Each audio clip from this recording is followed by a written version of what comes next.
Madame, Monsieur, merci d'être sur Télé Africa. Merci de regarder votre émission du jeudi, émission consacrée aux sujets qui font l'actualité au Gabon, Ligne de mire. Dans cette émission, j'ai le plaisir de recevoir pour la première fois en cette année 2024 deux membres éminents de la plateforme Centre de concertation pour la Concorde. Je reçois Monsieur Boniface Roux Boudiala, qui est le président de cette plateforme. Monsieur Boudiala, bonsoir. Bonsoir, Monsieur Pambou. Il y a également sur le plateau le docteur Pierre-Willy Lundu, porte-parole de la dite plateforme. Bonsoir Monsieur Lundu. Monsieur Pambou, bonsoir. Merci beaucoup à tous les deux d'être dans cette émission Ligne de mire pour que vous puissiez donner votre point de vue sur la marche du pays depuis le 30 août 2023, jour de l'arrivée au pouvoir du Comité pour la transition et la restauration des institutions à travers ce qui est appelé au Gabon le coup de libération. Alors, votre plateforme a été mise en place en quelle année et pourquoi d'ailleurs Monsieur Boudiala, avoir pensé à créer cette plateforme? Nous avons pensé mettre en place cette plateforme parce que nous estimons qu'il fallait que la population gabonaise, notamment ses élites, apporte une contribution au processus amorcé depuis le 30 août 2023. Alors, il était fondamental que nous essayons d'apporter, comment dirais-je, quelque chose de nouveau dans la perception ou du modèle, dans le paysage politique national. Cette plateforme réunit des personnes venant d'horizons divers et qui estiment que nous devons dorénavant reformer la démarche politique dans notre pays en faisant en sorte que le peuple gabonais soit informé sur l'essentiel des leviers qui constituent, comment dirais-je, les assises de son devenir. Alors, cette plateforme, vous dites bien qu'elle est politique. C'est un regroupement de partis politiques ou d'associations politiques? C'est un regroupement d'associations politiques. Il y en a, comment dirais-je, il y en a 3 qui se sont mises ensemble et qui agissent justement dans la perspective qui a été déployée maintenant dans le cadre de notre Constitution, notamment comment dire, la démocratie participative. Nous nous retrouvons, nous examinons les questions qui font l'actualité politique de notre pays et nous estimons que nous devons apporter quelque chose en mettant en avant le côté pédagogique. Parce que, juridiquement dit, pour s'engager en toute sérénité, il faut maîtriser les ressorts qui sous-tendent votre volonté. D'accord. Pierre-Willy Lundu, alors le Gabon connaît ou traverse une période d'exception depuis le 30 août 2023. Vous vous êtes dit, c'était quoi là l'occasion idéale pour vous de pouvoir apporter votre pierre à l'édifice dans ce processus de restauration du Gabon? Entre autres, parce qu'il faut évidemment préciser que l'engagement politique, on va dire, des différentes forces de la plateforme n'a pas commencé au soir du 30 août. C'est une démarche politique, comme tous les Gabonais. On dit, les Grecs disent politique, polis qui est cité, et politikos, la chose politique, la chose on va dire, du citoyen. Et donc, nous sommes engagés dans cette dimension politique bien avant le 30 août. Évidemment que cette démarche, on va dire, est plus présente. Elle est plus présente parce que nous avons fait le constat, non pas que nos politiques, on va dire, n'aient pas mouillé le maillot, mais comme l'a dit le président, c'est-à-dire qu'il fallait proposer aux Gabonais une démarche nouvelle. Une démarche nouvelle de telle sorte que le discours proposé aux différentes couches de la population soit un discours vrai. C'est très important ce que vous êtes en train de dire, Pierre-Willy Lundu, pour la simple et bonne raison que vous avez certainement entendu sur les réseaux sociaux ou lu certains propos tenus par des Gabonais. Il y a eu une forme de désamour entre les acteurs politiques et les citoyens gabonais. Est-ce que lorsque vous avez pris cette décision de pouvoir créer cette plateforme, vous n'avez pas eu une certaine appréhension, vous n'êtes pas dit ce serait peut-être une plateforme de trop? C'est une très très bonne question. Et vous savez, vous parlez de désamour des populations vis-à-vis de la chose politique, mais elle se justifie du simple fait que, sans jeter la pierre à qui que ce soit, au Gabon, la politique a toujours, on va dire, a été le fait de mettre à l'écart l'acteur essentiel. Et d'où ce désamour. Au Gabon, la politique a toujours été l'art d'empêcher les gens de s'investir dans ce qui les concerne. Et d'où ce désamour-là. Et la démarche à faire, entreprise par le Centre de concertation pour la Concorde, est d'amener, de ramener, de ressusciter cet amour, de faire en sorte que le citoyen lambda, on va dire, renoue avec sa chose, avec la politique. Évidemment, créer une nouvelle plateforme, on aurait pu considérer que c'est une plateforme de trop. C'est une association de trop. Mais vous savez, comme on l'a dit en préambule, c'est-à-dire que notre démarche est d'essayer d'apporter quelque chose d'inédit. Ça veut dire que ce n'est pas par opportunisme.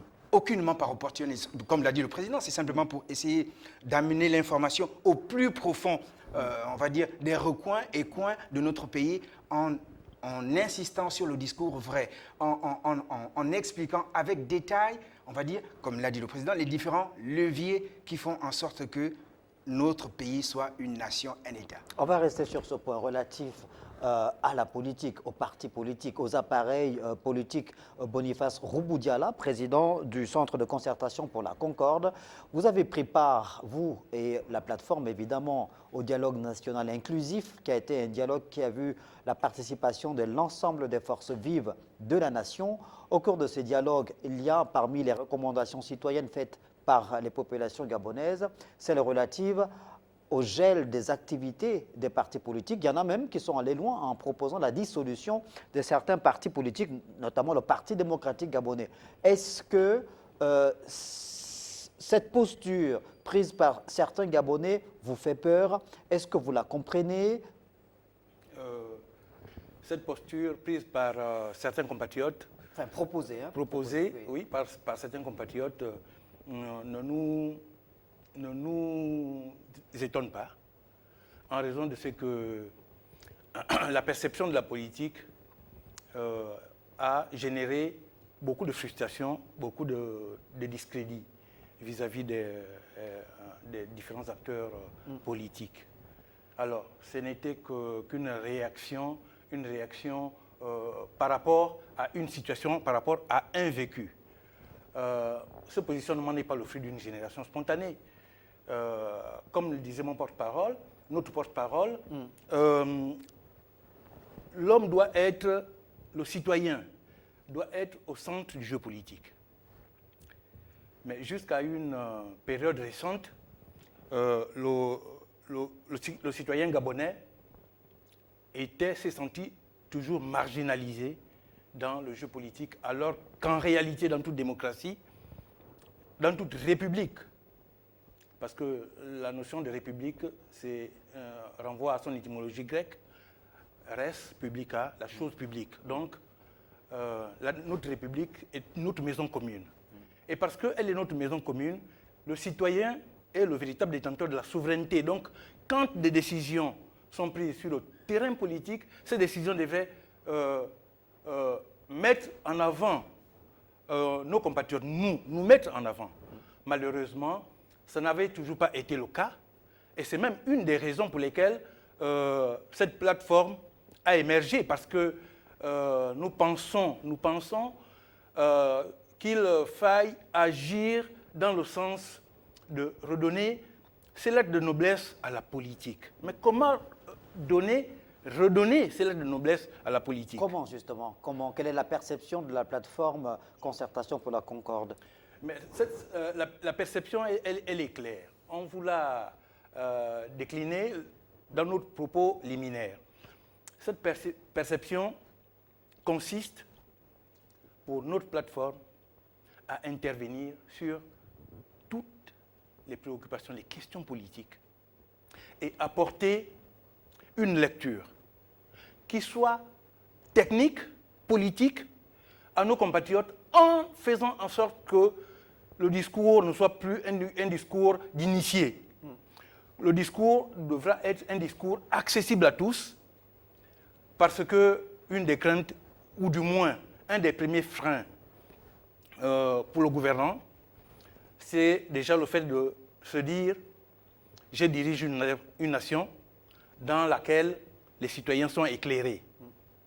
À partir du moment où le citoyen gabonais cerne les contours de sa constitution, à partir de ce moment-là, qu'on soit du côté de l'Assemblée nationale, qu'on soit du côté de l'exécutif, qu'on soit du côté du judiciaire, on réfléchit 2 fois avant de poser des actes qui peuvent susciter à polémique.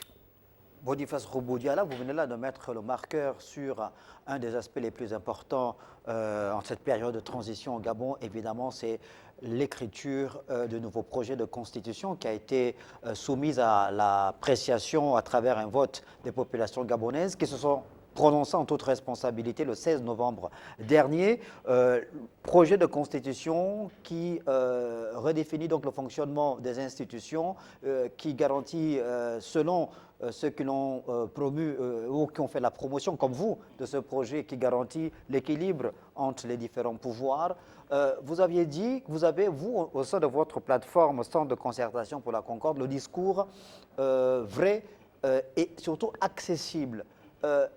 Quelle est votre compréhension? Qu'avez-vous dit aux populations lorsque vous étiez sur le terrain en train de faire la campagne pour le oui, en rapport justement avec ce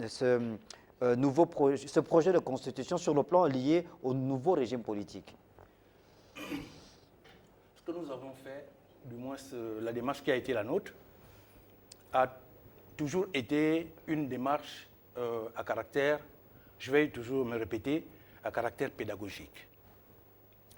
Nous avons réuni au sein de notre plateforme toutes les énergies, les juristes, les sociologues et les économistes et les historiens pour explorer ce projet de constitution. Nous avons constaté que sur un ensemble de 173 dispositions, il n'y en avait pas une pelle de dispositions qui suscitaient le courroux du peuple gabonais.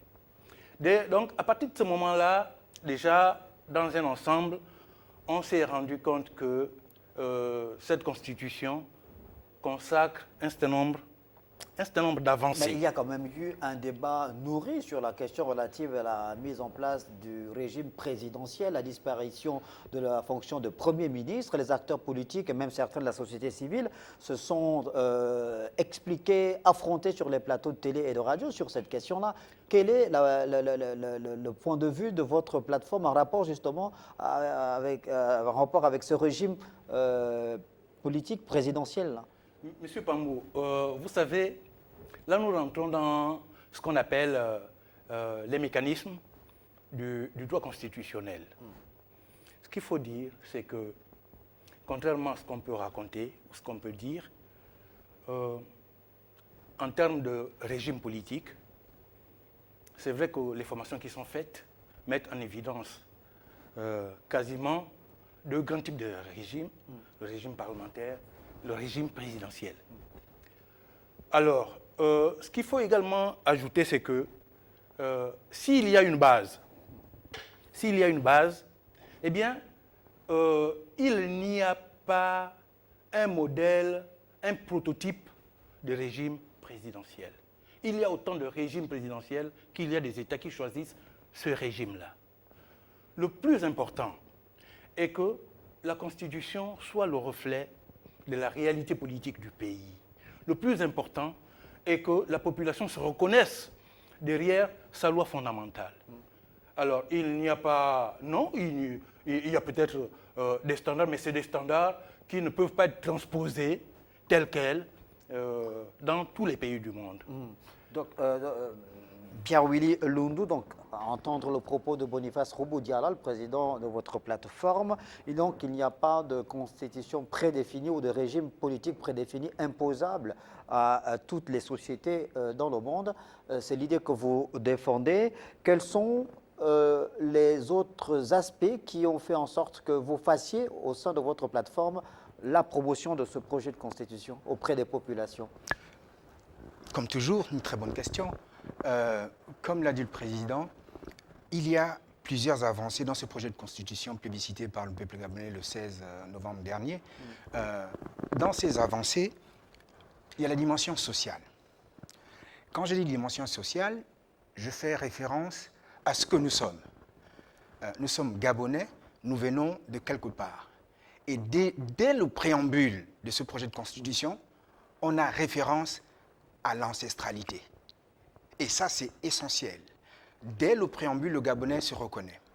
Deuxième chose, toujours dans le préambule, il parle de notre histoire commune. Et évidemment, et lorsque le citoyen lambda lit ce préambule, il comprend que je fais nation. Ça, c'est, on va dire, de manière, impalpable. Mais dans la dimension palpable, M. Pambo, vous l'avez dit, d'entrée de jeu, il suffit de sortir, constater les chantiers, l'état d'avancement des tronçons abandonnés depuis des années. Il était question de faire comprendre aux Gabonais que ce projet de constitution est votre projet de constitution parce que, en troisième lieu, il est clairement écrit que avoir de l'eau et l'électricité devient un droit, ce qui était inimaginable par le passé. Et le Gabonais comprend parfaitement que ce projet de constitution-là me prend en compte et donc je vote pour le oui. Alors, ça veut dire qu'en prévoyant cette disposition sur l'accès à l'eau potable et à l'électricité, ça veut dire que le gouvernement ou l'État se sait désormais responsable de la fourniture justement de ces deux éléments qui sont très importants dans la vie quotidienne des populations gabonaises.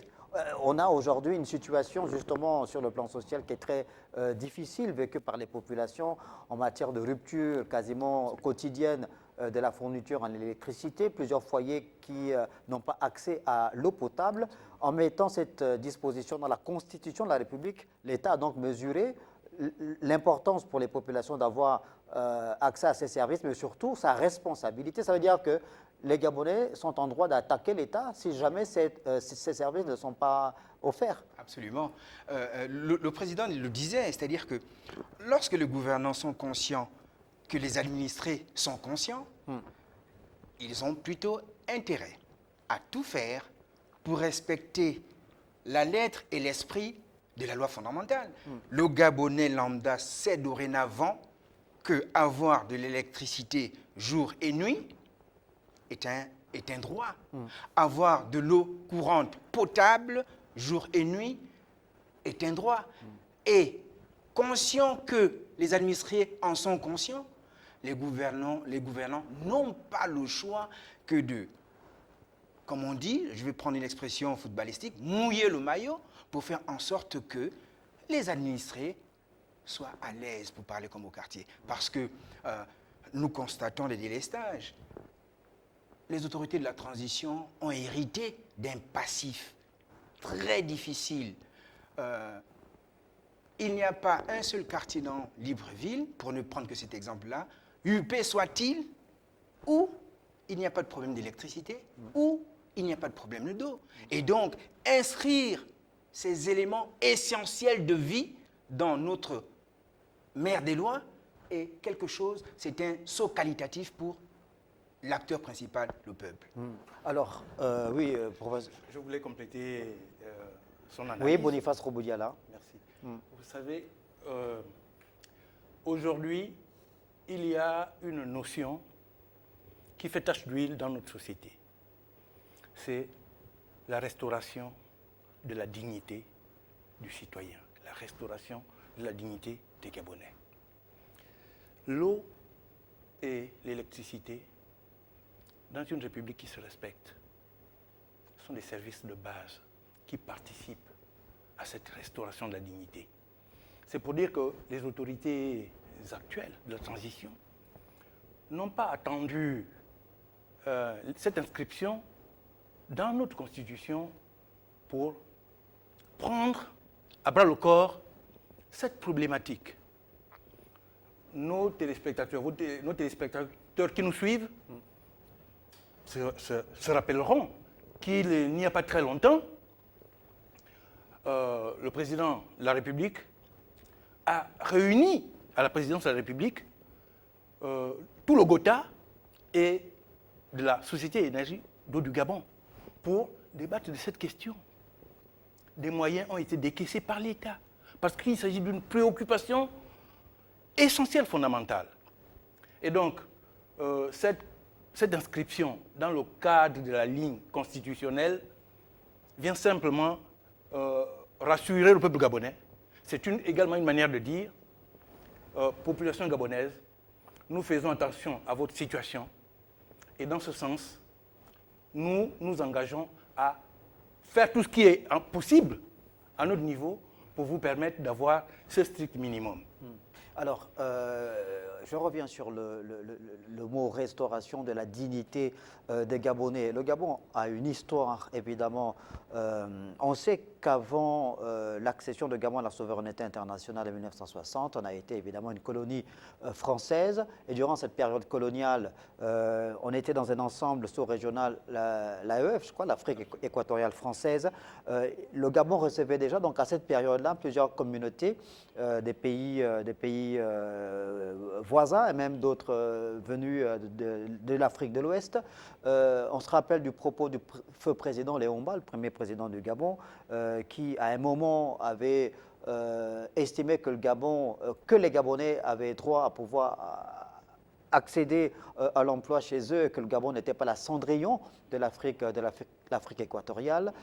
Donc, il y a cette image. Aujourd'hui, les autorités de la transition, du CTRI, ont mis certains éléments qui restaurent la dignité des Gabonais à travers la nationalisation de certaines entreprises ou la nationalisation des emplois, mais d'autres ont condamné ou condamnent cette façon de faire des autorités gabonaises. Est-ce que vous pensez que restaurer la dignité des Gabonais à ce niveau-là est une mauvaise chose?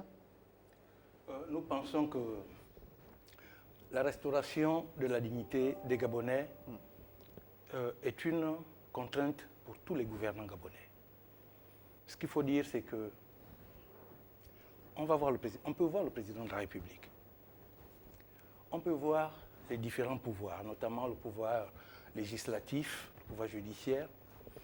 Lorsque les tribunaux rendent des décisions, ces décisions sont rendues au nom du peuple gabonais.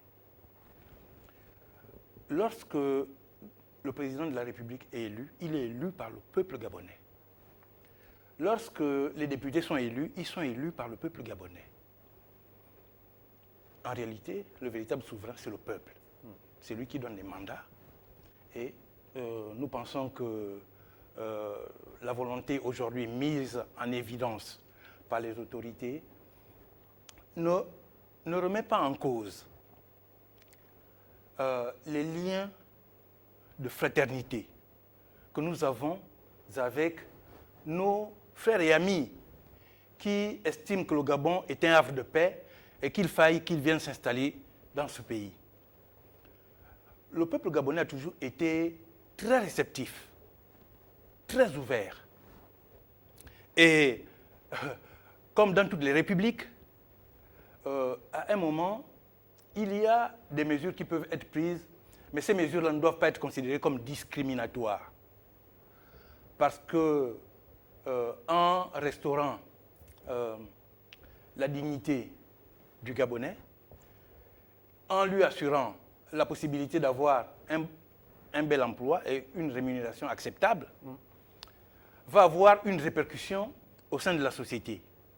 Et le constat qui est fait est que l'essentiel, ou du moins une bonne frange de la population, de nos frères et amis, une bonne frange est dans ce qu'on appelle les activités commerciales.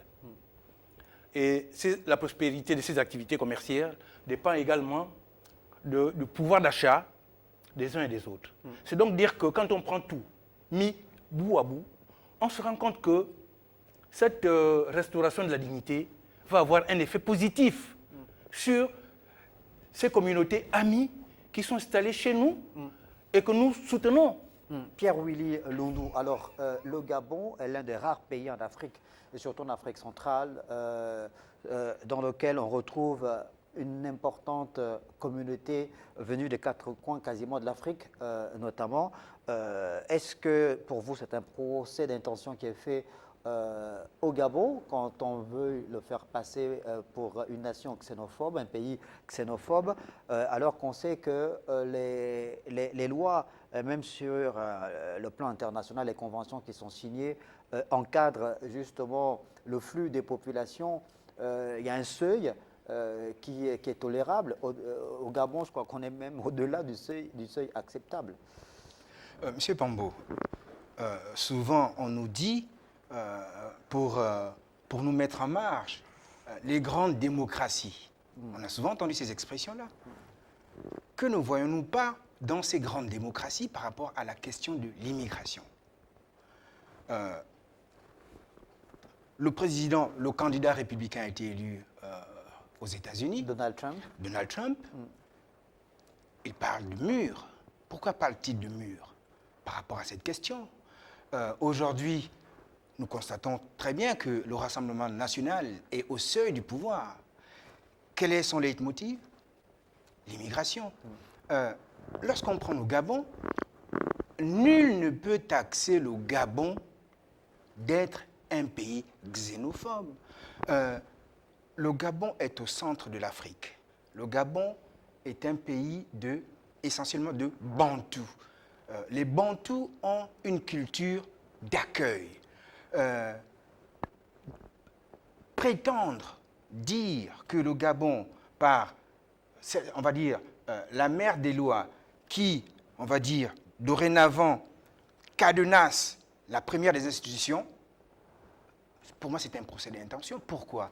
Simplement parce que si les autres mères de loi ne le disent pas de manière claire, on fait le constat que pour accéder à la première des institutions dans tous les pays du monde, il faut être de ce pays.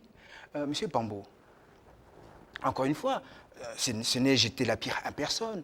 Nous avons bien vu au cours de la dernière décennie la dérive du pouvoir politique, pour ne pas dire la dérive du pouvoir exécutif, piloté par ce que les Anglais appellent des think tanks. Je n'ai pas envie de citer les noms, on les connaît tous.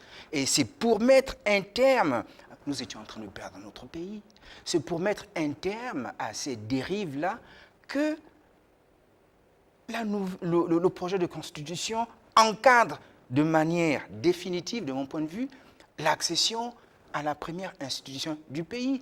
Le faire, dire que les Gabonais, par cette loi fondamentale, devient pays xénophobe, c'est un procès d'intention malvenu, évidemment. Boniface Roboudiala, alors le centre de concertation pour la Concorde, qui est la plateforme que vous présidez, a donc pris part à la campagne référendaire organisée récemment au Gabon. Vous étiez dans le camp du 8. Comment vous appréciez les conditions générales d'organisation de ce scrutin?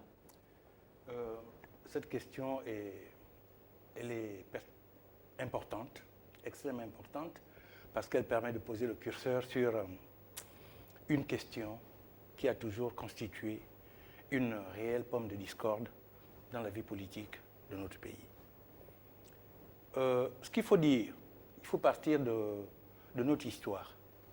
Notre histoire fait que cette élection a été organisée en prenant en compte une partie de notre passif.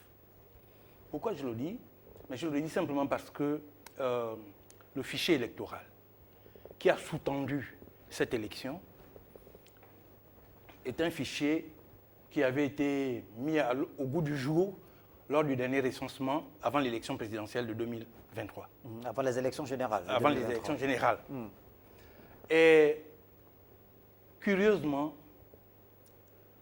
on a constaté comme une forme de désorganisation de ces fichiers qui faisait que beaucoup de compatriotes, certains, n'ont pas pu se retrouver lorsqu'il fallait se déplacer pour réaliser ce devoir citoyen. Qu'à cela ne tienne, le constat que nous avons fait est que nous avons vécu le 16 novembre à une des meilleures élections organisées dans notre pays. Alors, quand vous parlez de meilleur meilleur en termes d'organisation, quels sont les points qui, justement, vous ont convaincu dans ce processus d'organisation-là, sur toute la chaîne? Sur toute la chaîne, nous disons que le ministère de l'Intérieur, qui dans le contexte actuel de la transition, est un ministère clé, parce que c'est à lui de réconcilier le politique gabonais à la population gabonaise, sur le fondement de l'élection. Parce que le peuple souverain exprime sa souveraineté par le biais de l'élection. C'est un succès, pourquoi? Nous avons constaté que c'était un succès simplement parce que le Gabon, qui était marginalisé lors des dernières élections, a rappelé les observateurs internationaux parce que nous avons complètement coupé les ponts lors des dernières élections. Et si cette démarche a été possible, c'est parce que notre pays n'avait rien à cacher. Sur le plan de l'organisation, mais tous les observateurs internationaux qui étaient là ont reconnu de manière unanime qu'il n'y a pas eu d'événement de nature à remettre en cause la qualité de cette élection. Quand je fais un saut, nous constatons également que ce qui était possible ailleurs, parce que le peuple gabonais regardait ce qui se passe ailleurs et était un peu triste de constater qu'à chaque fois qu'on organisait une élection dans notre pays, il fallait attendre des semaines ou des mois pour avoir la première tendance des résultats. Ça a été une leçon. C'est une élection pilote. C'est une élection test. Réalisée. Mais vraiment, c'est gênant de le dire. Réalisée par des militaires qui prennent le pouvoir. Pourquoi gênant? Et qui? Parce qu'en principe, l'idée, dans l'imagerie populaire, on se dit la place du militaire, ce n'est pas de faire de la politique. Ça, c'est l'imagerie populaire. Mais on constate aujourd'hui que ce que nous, du moins les hommes politiques, n'ont pas été capables de faire pour redorer le blason de notre pays, mais ce sont les militaires qui nous font pratiquement un cours de démocratie. Parce que les résultats de cette élection, nous les avons eus quelques heures après. Même si aujourd'hui nous attendons la consolidation de ces résultats par la Cour constitutionnelle, force est d'admettre que quand on regarde les taux, du moins du oui et du non, quel qu'en soit le contentieux qui peut même être créé de manière artificielle, il est quasi impossible de renverser ces tendances. Donc, on attend en toute sérénité, mais cette élection a été bien structurée. Dans les bureaux de vote, les compatriotes ont accompli leur devoir comme il le fallait. Les résultats ont été proclamés vraiment très rapidement. C'est une fierté. C'est une fierté d'être gabonais lorsqu'on tire les leçons de ce test. Alors, Pierre-Willy Loundou, pour rester sur ce propos de Boniface Roubou-Diala en rapport avec l'organisation de ce scrutin référendaire le 16 novembre dernier, par rapport à la participation, évidemment, puisque le camp du non a estimé qu'on devait relativiser la large victoire du oui, qui s'est imposée avec 91,80%. Le non a perdu 8,20%, mais le non estime quand même qu'il y a eu un taux d'abstention sur lequel on peut surfer, ils peuvent surfer, le camp du oui peut surfer, évidemment. Le camp du non ? Le camp du non, pardon, peut servir pour justifier cette victoire de oui. Mais il y a des arguments que vous avez développés, vous, dans votre camp. C'est ça, non? Absolument. C'est-à-dire que, oui, nous avons tous fait le constat que certains compatriotes, il reste des compatriotes, hein, Oui. certains compatriotes du camp du non, on va dire, je dis, ils se battent contre des moulins à vent. Pourquoi? Mais enfin, tout s'explique. Première des choses, il n'y a pas eu comme la dernière élection, la dernière élection générale, transport des populations. Ça ne s'est pas produit. Le fichier électoral. J'ai un collègue qui va voter, constate sur la liste la présence du nom de son père décédé. Quand les partisans du non mettent comme paravent l'abstention, mais c'est une abstention virtuelle.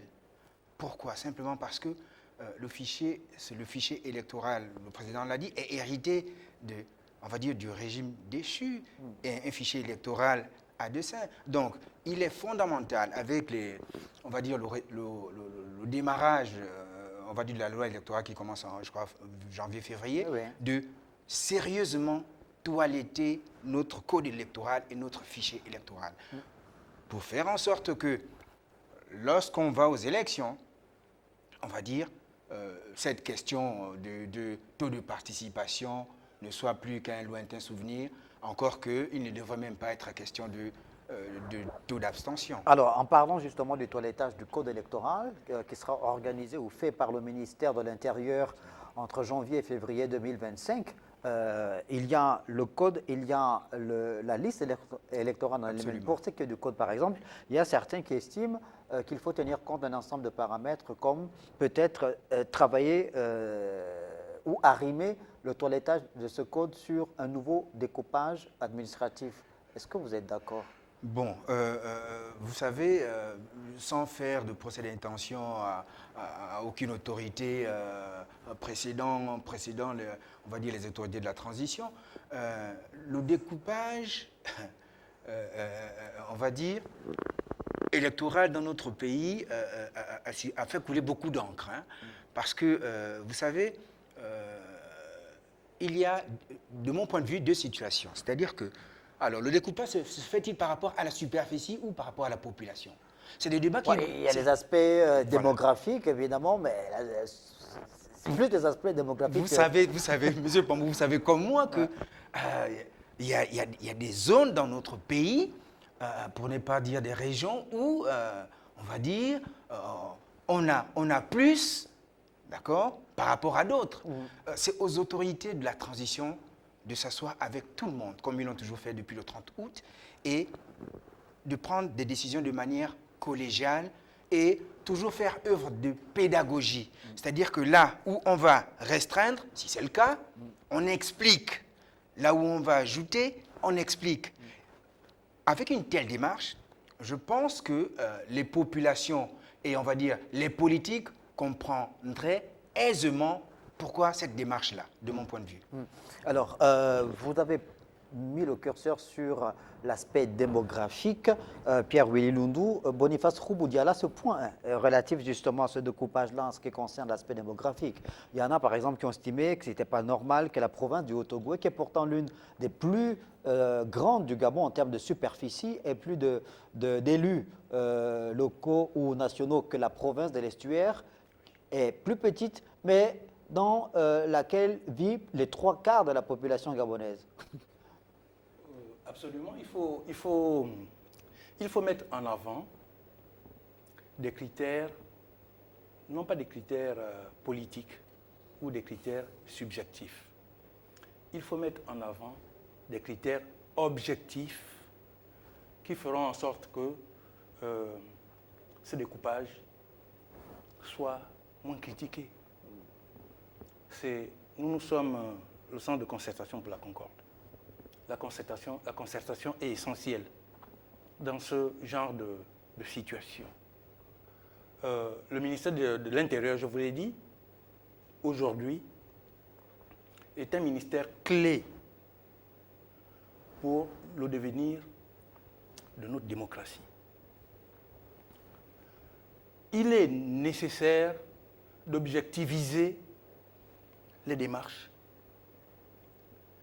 de regarder ce qui se fait partout dans le monde et comparer. Le découpage prend essentiellement en compte la densité démographique. Pourquoi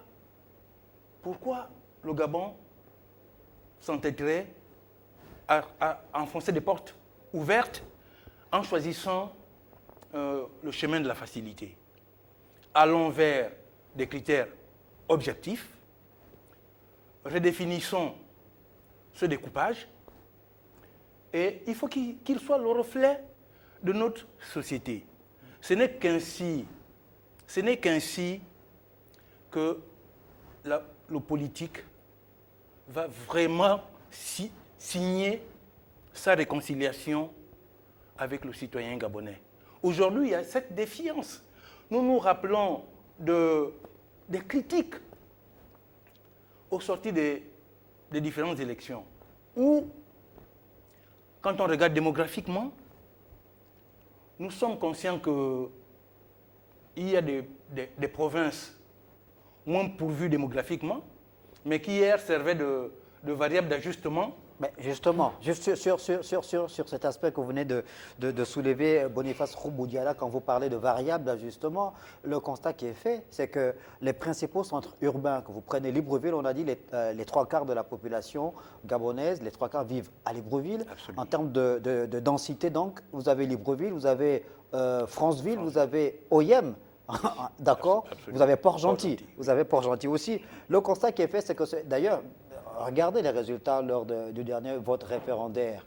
Là où le oui a fait le moins bon pourcentage, c'est dans l'estuaire, c'est à Port-Gentil. Exact. D'accord. Donc on est un peu plus dans les 80%, mais c'est en dessous des 90, 97% dans le Nyanga, 98% dans le Wolletem. Est-ce que ce n'est pas les calculs, les variables dont vous parlez d'ajustement des politiciens, des acteurs politiques, sachant que dans les centres urbains, il y a un peu plus de contestation?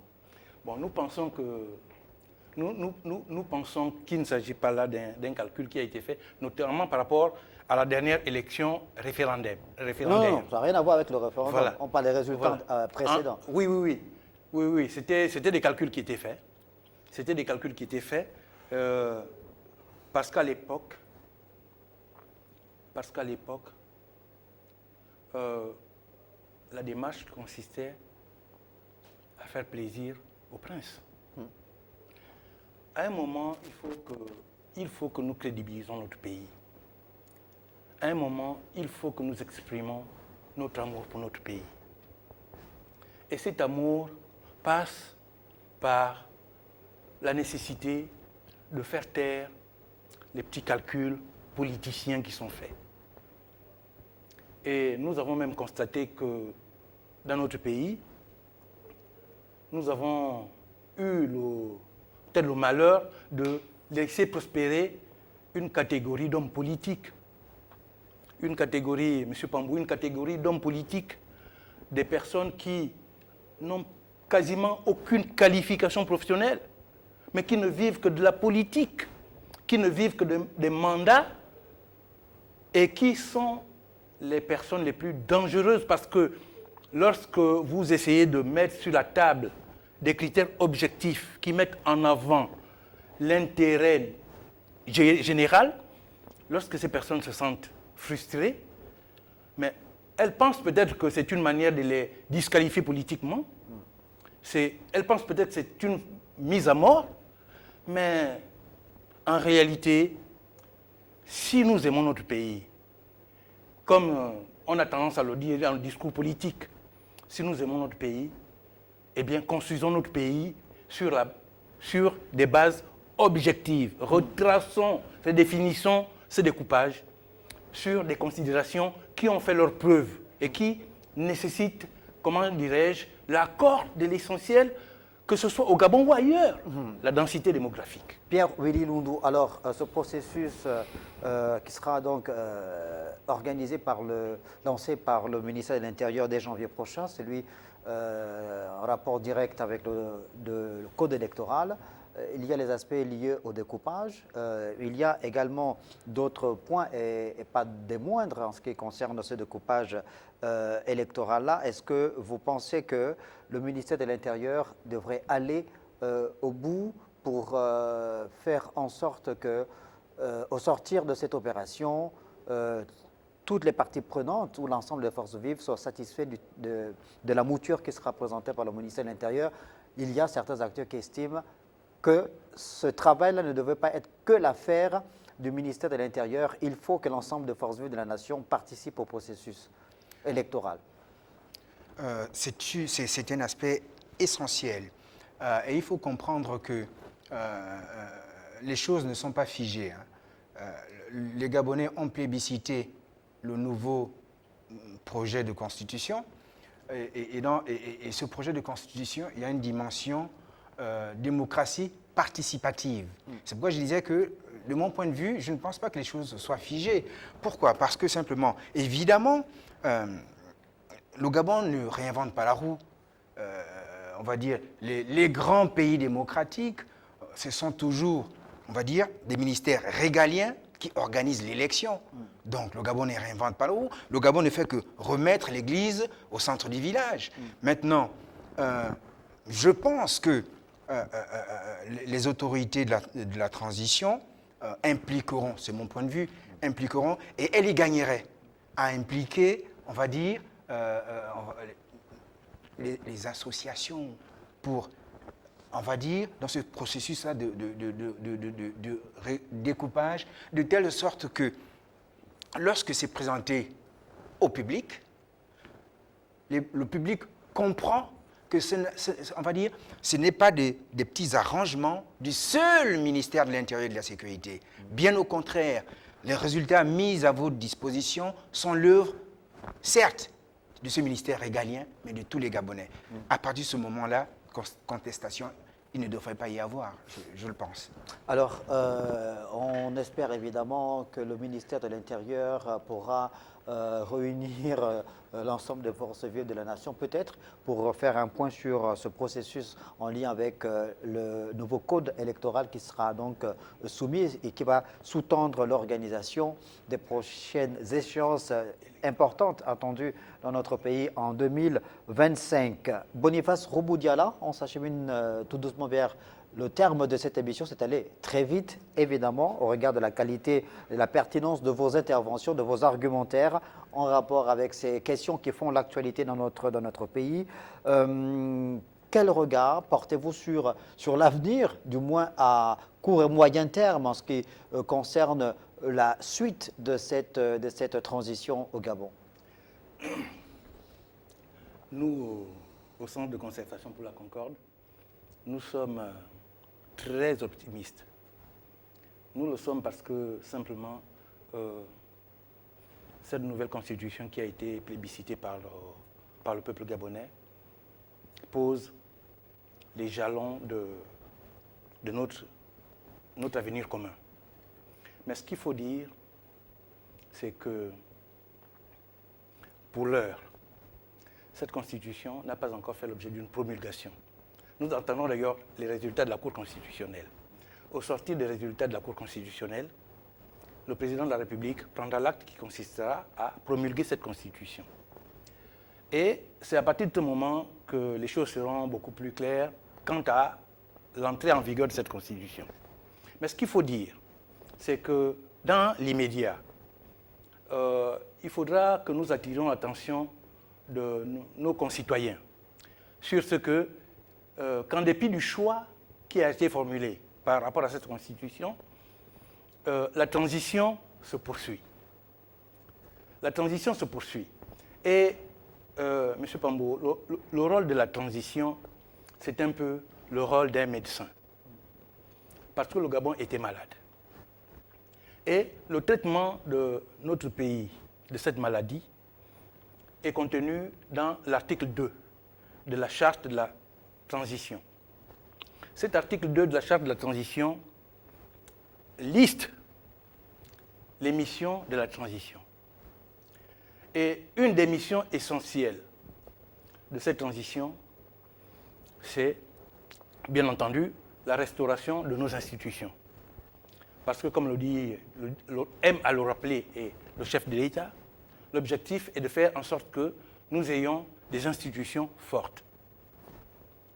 Mais nous, au Centre de concertation pour la Concorde, nous avons constaté quelque chose. Nous avons l'impression que, pour beaucoup, lorsqu'on parle d'institutions, on voit l'Assemblée nationale, on voit le Sénat, on voit la Cour constitutionnelle, on voit le Conseil économique et social et environnemental et culturel, et on oublie l'essence même de la notion d'institution. Et là, c'est le juriste qui vous parle. En droit, une institution, c'est un corps de règles. Corps comme le corps humain. Le corps humain est un ensemble, et c'est pourquoi il fonctionne harmonieusement. Et donc, toute organisation humaine régie par des lois est une institution. Qu'est-ce à dire? C'est une manière pour nous d'interpeller nos ministres sur la nécessité de restructurer les différents ministères dont ils sont les porte-paroles, les porte-étendards. Aujourd'hui, la transition se doit même de prendre les mesures les plus impopulaires pour préparer la future République gabonaise. Parce que lorsque nous allons basculer dans cette nouvelle République, nous aimerions basculer avec des institutions propres. Et la propriété de ces institutions passe par le toilettage déjà du fonctionnement. C'est ainsi qu'il faut prendre des textes d'application. Il faut réorganiser les différentes composantes de ces différentes administrations qui sont les bras séculiers de l'État et qui sont à notre service. Mais nous sommes optimistes. Donc, pour l'instant, eh bien, le gouvernement et le CTRI vont continuer à déployer le cahier de charges, notamment des différentes missions de la transition. À l'issue de ces déploiements, lorsque tout sera mis en place, à partir de ce moment-là, nous allons basculer pour la prochaine élection, les prochaines élections.